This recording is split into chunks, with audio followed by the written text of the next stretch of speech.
Why this film?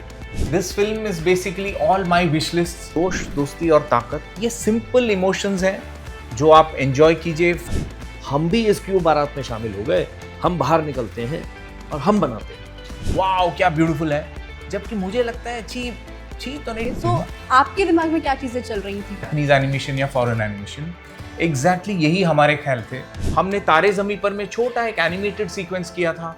Ravan जो शाहरुख खान की film थी उसमें एक एनिमेटेड सीक्वेंस हमने प्रोड्यूस किया है. What do you want to say to the dead generation? वो इंजॉयमेंट लो जो जिस इंजॉयमेंट से हम बने. कहानियां उन्हें इंस्पायर करती है अपने सिचुएशन को फेस करने. Because for me animation is an art form. Hello and welcome back to Filmi Beat और मैं आपके साथ तमन्ना शर्मा. 2005-2004 ये वो साल है जब मुझे सेंस हुआ था कि एनिमेटेड कार्टून होता क्या है. और तब से लेकर till now I am a very biggest fan of the animated cartoon. लेकिन जब मुझे पता चला कि एक ऐसी फिल्म आ रही है जिसके अंदर मैं ये ढूंढ सकती हूँ कि मेरे इंडिया के पंचतंत्र की कहानियाँ क्या है और क्या कुछ नई चीज़ें मैं देख सकती हूँ जो शायद जापानीज कार्टून में मुझे नहीं मिल पाई. और जब वो मुझे पता चला तो मुझे ऐसा लगा कि शायद वो जो छोटी तमन्ना थी उसे वो चीज़ वापस मिल रही है on 29 May from the film Return of the Jungle. और उसी के creator, director and the producer मेरे साथ है. Welcome to the Filmi Beat Vaibhav ji. And sir, पहला सवाल ये कि ये फिल्म कैसे आपके दिमाग में आई and why this film? Okay, so this film is basically all my wish lists. जो भी ख्वाहिशें हैं कहानियाँ बोलने की, उस सब का एक कंपाइलेशन. मतलब जो भी मुझे करने का मन था इस फिल्म के जरिए किया है मैंने. So basically return of the jungle is compilation of all my wish list. मतलब जो भी ख्वाहिश थे मेरे, मैंने सब इस फिल्म में डाल दिए. So growing up, see I have been very inspired by the folk tales of India. जो लोक कथाएं, पंचतंत्र हैं, बुद्धा के जो टेल्स हैं, जातक कथाएं हैं, और हितोपदेशा. तो इन सब stories animals in the jungle के ऊपर बेस्ड हैं. And the animals play different personalities, different characters in the story. And the best part is these stories give you a certain learning, like a life lesson. वो मुझे बहुत beautiful लगता था because always I can connect it with my life. Okay, so and the purpose of these stories were also that to not just entertain you, but to inspire you to lead a better life. तो वो जो चीज़ है मुझे लगती है कि आज भी बहुत relevant है. इसीलिए रिटर्न ऑफ द जंगल का एक जो प्लॉट का जो स्ट्रक्चर मैंने सोचा था कि जो बच्चे हैं चौथी कक्षा में पढ़ते हैं और हर दिन उनके जो लाइफ में होता है छोटी मोटी सिंपल चीजें जो हम सब गुजर चुके हैं, वो उनके लिए छोटी प्रॉब्लम बहुत बड़ी इश्यूज जैसे उन्हें लगती है. तब उनको उनके मतलब रेस्क्यू के लिए आती हैं ये कहानियां जो जंगल की कहानियां हैं. और ये कहानियां उन्हें इंस्पायर करती है अपने सिचुएशन को फेस करने. और उनको कहानियां बताने वाला है उनका ग्रैंडपा जैसा एक दोस्त, बडी, जिनको हम ताता के नाम से जानते हैं इन द फिल्म. सो ये बेसिक केमिस्ट्री है फिल्म की. एग्जैक्टली जब मैं अपनी चाइल्डहुड में जाके सोचती हूँ तो जब मैंने कार्टून, एनिमेटेड कार्टून देखने शुरू करे थे, चाहे वो कोई भी कार्टून हो, तो कहीं ना कहीं मैं ये ढूंढती थी कि जहाँ पर इंडियन एक टच हो, इंडियन कल्चर हो. बिकॉज जापानीज कार्टून्स थे तो हम लोग वो देख के बड़े हुए हैं, बहुत सारे ऐसे कार्टून्स हैं. बट एक इंडियन जो पंचतंत्र है जो इस फिल्म में हमें देखने को मिल रहा है वो कहीं ना कहीं मिसिंग था. अब जब मैं बड़ी हुई और इस फिल्म का जब मैंने ट्रेलर देखा और तो मुझे ऐसा लगा कि शायद जो मिसिंग था वो अब इस फिल्म में हमें देखने को मिल रहा है. तो जब आप इस फिल्म पे वर्क कर रहे थे तो आपके दिमाग में क्या चीजें चल रही थी? एग्जैक्टली जो आपने बोला, दो चीजें जो आपने बोली, वो मैं बहुत खुश हूं कि आप वो सेंस कर सकती हैं. शुरुआत में आपने कहा जापानीज एनिमेशन या फॉरेन एनिमेशन, एग्जैक्टली यही हमारे ख्याल थे. दूसरा आपने कहा कि ये चीज हमें दिखाई नहीं दे रही है. ये दो बहुत इंपॉर्टेंट चीजें हैं. एज क्रिएटर्स हमारी जो इंस्पिरेशन है बनाने के लिए या एक रेस्पॉन्सिबिलिटी कहें, वो इस वजह से है कि हम देख रहे हैं कि आजकल एक तो इतना फॉरेन कंटेंट है. आप मार्वल ही देख रहे हैं, स्पाइडरमैन देख रहे हैं, बाबी देख रहे हैं, एनिमे देख रहे हैं, कोरियन एनिमेशन, इतना सब देख रहे हैं और सब वाओ क्या ब्यूटीफुल है. जबकि मुझे लगता है छी तो नहीं, ठीक है, कुछ चीजें उसमें बहुत ब्यूटीफुल क्रिएशंस हैं, नो डाउट. बट मैंने अपने कल्चर को जिस तरह से एक्सपीरियंस किया है वो मैं नहीं देख रहा हूँ शेयर होते हुए. तो और अब अपने ऊपर ये आता था कि यार हम क्यों नहीं कर रहे हैं ये, हम क्यों किसी और का इंतजार करें. अपनी फिल्म के एग्जैक्टली जरिए। और जब इस फिल्म का ट्रेलर मैंने देखा तो मुझे भी वही चीज़ क्लिक करी जो भी आपने बोली। लेकिन जब आज के जनरेशन की मैं बात करूँ, they are more into YouTube, और यूट्यूब पे जो ये कुकुमेलन टाइप्स कार्टून्स हैं, इनको जब वॉच देखते हैं तो कहीं ना कहीं हमारे घर में भी जो बच्चे हैं वो भी जब इस तरीके के कार्टून देखते हैं तो मुझे ऐसा लगता है कि वो भी अपने इंडियन कल्चर का कुछ ना कुछ पार्ट मिस कर रहे हैं, बिकॉज फ्रॉम द चाइल्डहुड हम लोग चीज़ें Right. सीखते हैं और अपने दिमाग में वही उसी तरीके की स्टोरीज जनरेट करते हैं और अपने सराउंडिंग में वैसी ही चीज़ें Very लाने true. की कोशिश करते हैं। बट फ्रॉम दिस फिल्म जो बच्चे हैं जो अभी ग्रो कर रहे हैं उनके लिए ये बहुत बड़ी इंस्पिरेशनल फिल्म होने वाली है। और पंचतंत्र, ये कॉन्सेप्ट कैसे आया कि वाई पंचतंत्र? देखिए, वैल्यूज़ जो हैं इन कहानियों में, इंडियन फोक टेल्स में, आप पंचतंत्रा को ही ना पकड़िए सिर्फ, आप बल्कि हर प्रांत में जाइए, हर स्टेट में जाइए, जो लोकल वहाँ की कहानियाँ हैं। गांव में आप जाते हैं तो गांव में जो बड़े बुजुर्ग हैं जब बच्चों को कहानियाँ सुनाते हैं तो ज़रूरी नहीं कि पंचतंत्रा के सन आप सुना रहे हो, वो अपनी फोक टेल सुनाते हैं कि हमारे गांव में ये प्रथा थी, ऐसे थी, हम ऐसे करते हैं। बहुत सी कहानियाँ हैं इंडिया में, हम क्यों नहीं बना रहे? तो पंचतंत्रा ही क्यों, सवाल ये नहीं है, सवाल ये कि इंडियन कहानियाँ क्यों। ये बड़ा सवाल ये है कि इंडियन कहानियाँ क्यों, आपने क्यों नहीं कोई एक ग्लोबल कहानी बनाने की कोशिश की। इसका पहला सच ये, हमें ग्लोबल कल्चर नहीं समझ आता, ठीक है, हम अनाड़ी हैं, हमें ग्लोबल कल्चर नहीं समझ, हमें अपना इंडियन कल्चर समझ आता है। हम जानते हैं इंडियन कल्चर में क्या होता है, हम जानते हैं कि हमारे देश के लोग कैसे बात करते हैं, कैसे बिहेव करते हैं, क्या कपड़े पहनते हैं, क्या खाना खाते हैं, क्या उनके मजाक हैं, क्या उनके पेन पॉइंट्स हैं, कहाँ दुख है, कहाँ सुख, वो चीज़ें हमने देखी हैं, हम ऑब्जर्व कर चुके हैं, हम उसमें रह रहे हैं, वो हम में रसी हुई। तो मैं उस कहानी को छोड़ के मैं किसी परदेसी की कहानी क्यों बनाऊं, जब मुझे उसकी अकल ही नहीं है कि वो कैसे, उसके लिए क्या हंसी की बात क्या है, उसका जोक क्या है, उसका कल्चर क्या है। मैं ज़बरदस्ती अगर वो करूँगा तो मेरे काम में दिखेगा। तो पहला सवाल तो ये है कि इंडियन कहानी क्यों, इस वजह से कि हमारी जिम्मेदारी एज कंटेंट क्रिएटर्स है, या तो हम बाहर बैठ के ये रोना रोते रहें कि यार कोई बना नहीं रहा, इंडियन कंटेंट नहीं आ रहा है, यूट्यूब पे सब बाहर की चीज़ें आ रही हैं, स्टेप लेना पड़ेगा, या हम ये कहें कि अच्छा हम भी इस क्यों बारात में शामिल हो गए, हम बाहर निकलते हैं और हम बनाते हैं। वो राकेश ओम प्रकाश हैं, आशुतोष गोवारिकर हैं, इतनी बढ़िया बढ़िया उन्होंने फिल्में बनाई हैं। ये डायरेक्टर्स ये सोच के बनाते हैं कि अच्छा ये ग्लोबल कंटेंट है कि नहीं, ये अपनी कहानी बना रहे हैं, अपने तरीके से बना रहे हैं, अपनी ज़ुबानी बना रहे हैं, अपना विजन लेके उसको स्क्रीन पे लेके आ रहे हैं। अब ग्लोबल उस पर नाच गाना शुरू कर देता है तो वो बोनस है, एग्जैक्टली, क्योंकि वो रिलेट कर पा रहे हैं। तो हम एनिमेशन में जब आते हैं तो हम क्यों भूल जाते हैं। तो कंटेंट क्रिएटर की भी रिस्पॉन्सिबिलिटी है कि भैया आप अगली जनरेशन के लिए क्या दे रहे हैं। एग्जैक्टली और जब हम लोग एनिमेटेड कार्टून्स की बात करते हैं तो ग्लोबल ही एकदम से स्ट्राइक करता है। इंडियन कल्चर की कहानियाँ, इंडिया की कहानियाँ, ये बहुत कम रेट है, बहुत कम रेशियो है कि हम लोग इस तरीके से सोच पाए।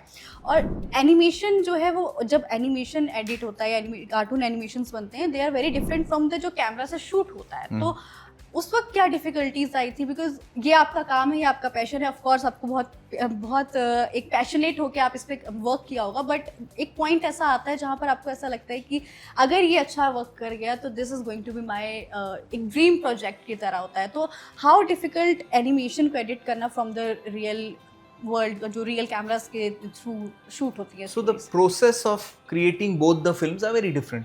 One is where your world is already there, you're capturing it. Exactly. You're touching up the world and capturing it. Here you are building that world from scratch. तो ऐसा नहीं कि मैं रियलिज्म को इमिटेट करूंगा एनिमेशन में, नहीं, मैं उस रियलिज्म को आर्ट में कन्वर्ट करूंगा, because for me animation is an art form. अगर मुझे आपके कैरेक्टर को भी बनाना है तो उसमें जैसे आप कैरिकेचर्स करते हैं तो आप फोटो रियलिस्टिक पोर्ट्रेट नहीं मैं बना रहा हूं आपकी, मैं आपको इंटरप्रेट कर रहा हूं in terms of design and I am creating my version of your character. So it's a stylised interpretation of our reality that we are doing.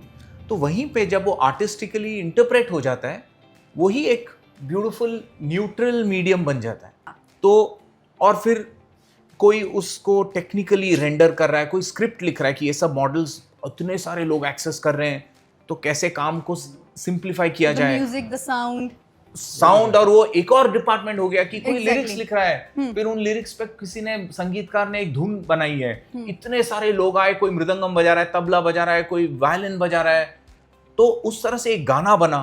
उस गाने को सुन के हम लोग उस गाने को विजुअलाइज करते हैं, हम एक स्टोरी बोर्ड बनाते हैं, एनिमेटिक बनाते हैं, और फिर उसकी प्रोडक्शन होती है। उस गाने को कोरियोग्राफर सुनता है और उस पे वो कथक करता है या भरतनाट्यम करता है, और उस भरतनाट्यम को हमारे एनिमेटर्स खरगोश से करवाते हैं या भालू से करवाते हैं। तो इतनी सारी चीजें मजेदार हो रही हैं। और बाद में फोली आर्टिस्ट है, अगर मान लीजिए मैंने यहाँ पे ऐसे किया तो ये जो साउंड आया, वो साउंड फोली आर्टिस्ट लगाएगा कि वो जंगल में चल रहा है तो उसकी फुटस्टेप्स के आवाजें, शिकारी ने चाकू निकाला तो जो साउंड आया, ये सब चीजें हर एलिमेंट उस स्टोरी को और भी निखार रहा है और भी अलाइव बना रहा है। एग्जैक्टली। तो इस तरह से वो प्रोसेस बनता है, मतलब वो डिटेल्ड प्रोसेस है काफी हद तक। जैसे लाइव एक्शन है वैसे ये भी एक फिल्म मेकिंग की प्रोसेस है। साउंड, म्यूजिक, फोली, ये सब लाइव एक्शन में भी होती है, एडिट होती है। एडिटर उस कहानी के ऑर्डर को थोड़ा सा चेंज करता है तो और तड़का लगता है कहानी में, और ब्यूटीफुल लगता है देखने में। तो हर एक मैजिशियन, मैं कहूँगा, अपना मैजिक उसमें थोड़ा थोड़ा डाल रहा है। अब फिल्म बन गई है, टोनी जी का मैजिक है, अभी उनको देखना है कि ये थिएटरों तक कैसे ले जाएं। Exactly. हम और किन किन लोगों के साथ पार्टनर करेंगे, बिकॉज ये हमारी पहली फीचर फिल्म है। हमने कभी फीचर फिल्म नहीं बनाई है। हमारे स्टूडियो ने 15 सेकंड के सीरीज बनाए हैं, 30 सेकंड की एड फिल्में बनाई हैं, फिर 2 मिनट, 5 मिनट, 11 मिनट के हमने, जैसे लंपुट हमने कार्टून नेटवर्क के लिए क्रिएट किया था, वो एक एपिसोडिक सीरीज थी। हाँ। हमने तारे ज़मीं पर में छोटा एक एनिमेटेड सीक्वेंस किया था। हाँ। रावण जो शाहरुख खान की फिल्म थी उसमें एक एनिमेटेड सीक्वेंस हमने प्रोड्यूस किया है। तो अलग अलग पर्पस के लिए हमने फिल्में बनाई है। पर अब हमारी ख्वाहिश थी कि हम फीचर लेंथ एक फिल्म बनाएं और ट्राई करें कि अपने ऑडियंस को 100 मिनट तक एंगेज करें।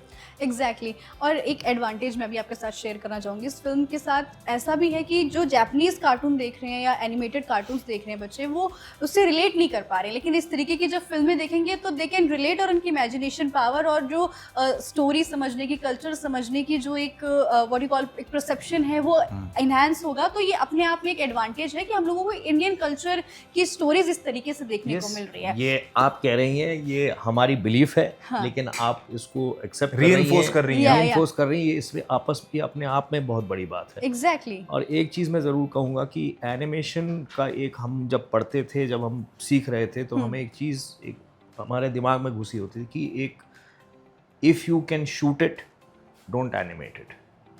जो चीज़ आप लाइव एक्शन में कर सकते हैं उसको एनिमेशन में करने का कोई मज़ा नहीं है। हाँ। इस मीडियम को आप यूज़ जैसे आपने करना है, इस मीडियम की जो खासियत है और इसकी जो ब्यूटी है, वो ब्यूटी को जब तक आप एक्सप्लॉइट नहीं करेंगे तब तक you are not doing justice to it. Exactly. तो ये इस वजह से भी जो इसका प्रोसेस है, बहुत से प्रोसेस इसमें सिमिलर हैं टू लाइव एक्शन, राइट। लेकिन जो एक्चुअल विजुअल क्रिएशन का प्रोजेक्ट, जहां इमेज बनती है, वो सबसे लंबा प्रोसेस है as compare to live action. Live action में आपने कैमरा लगाया, आपने कैमरा के आईपीस में से देखा, आपने फुटेज रोल की, रिकॉर्डिंग हो गई, आपको नहीं पसंद आया, आपने एक और टेक ले लिया, नहीं पसंद आया, आपने कैमरा फ्रेमिंग चेंज कर ली, इमीडिएटली सब कुछ दिखता है सामने। इस प्रोसेस में वो चीज़ स्क्रीन पे आने के लिए जब से शुरू हुई है और जब से वो स्क्रीन पे आएगी, कई दिन, हफ्ते निकल जाते हैं। exactly. और फिर आप देखेंगे कि नहीं, मुझे जो मैंने सोचा था वो अभी ठीक नहीं है, इसको और करेक्ट करो, इसको और चेंज करो।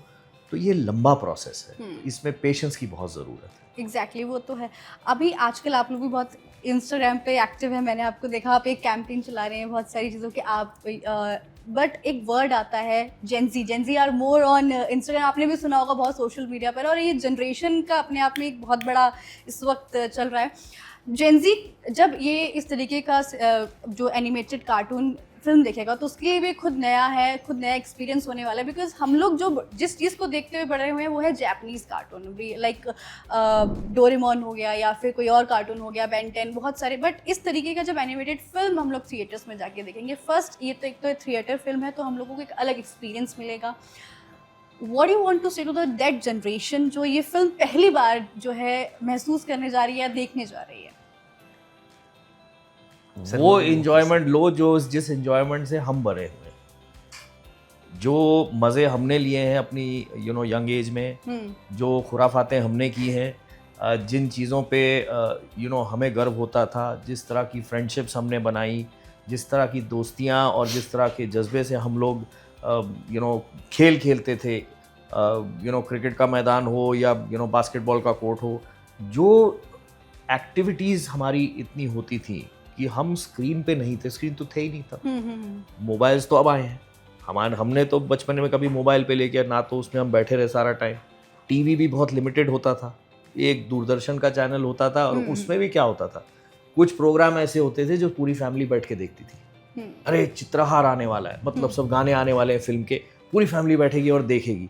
वो एक्सपीरियंस कहाँ है आज? आज आप वो एक्सपीरियंस अपने पेरेंट्स के साथ कर रहे हैं क्या?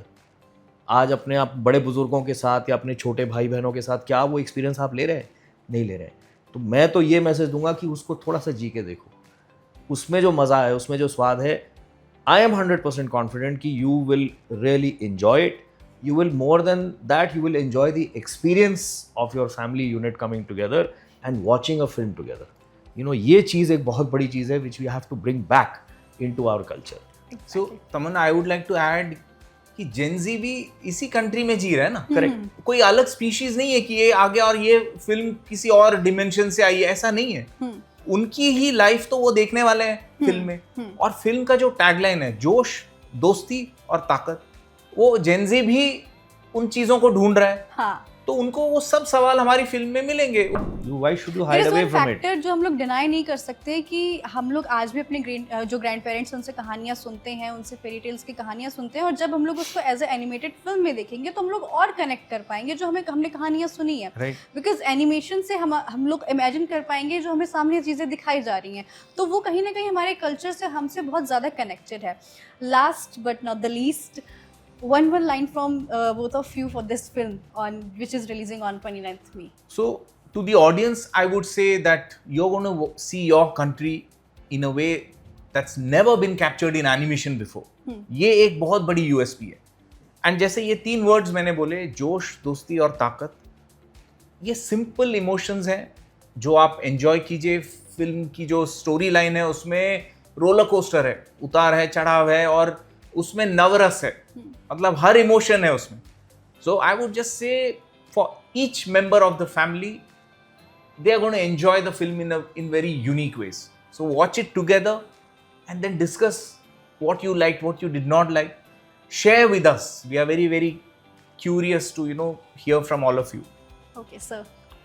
I would just say that as a film, for me, what is very, very important, it strikes out is it is Indian content. It answers a very long standing question that I see amongst the young generation also, कि हमारे देश में यार, हमारी country में international quality का काम क्यों नहीं हो रहा। बहुत से सवाल लोग उठाते हैं। आइए देखिए और फिर उसके बाद बात करेंगे कि क्यों नहीं हो रहा, कि शायद आपको पता नहीं है कि हो रहा है, अब दिखेगा स्क्रीन पे। बिल्कुल। तो ये एक हर इंसान के अंदर छुपे बच्चे के लिए है। तो इसको मैं बहुत रिक्वेस्ट करूँगा लोगों से कि इसको एक कार्टून करके मत देखिए कि ये एनिमेटेड कार्टून है। नहीं, ये एक फीचर फिल्म है जो एनिमेशन को एज अ मीडियम यूज़ कर रही है। तो एज अ फीचर फिल्म इसमें हर वो चीज़ है, हर वो इंग्रेडिएंट है जो एक फैमिली जाके एंजॉय कर सकती है। गाने हैं, नाच है, क्रिकेट की गेम है, मैचेस के फाइनल्स हैं, कंपटीशन है, सब कुछ है। आप इसे थॉरली एंजॉय करेंगे और सबसे बड़ी बात, आप सपोर्ट करेंगे इंडियन इकोसिस्टम को, इंडियन आर्टिस्ट को, इंडियन स्टोरी टेलिंग को। ये बहुत ज़रूरी है हमें करना आज की डेट में। बिल्कुल। Thank you so much for thank you for having us. and thank you so much and well wishes to your film. Thank you so much. Thank you.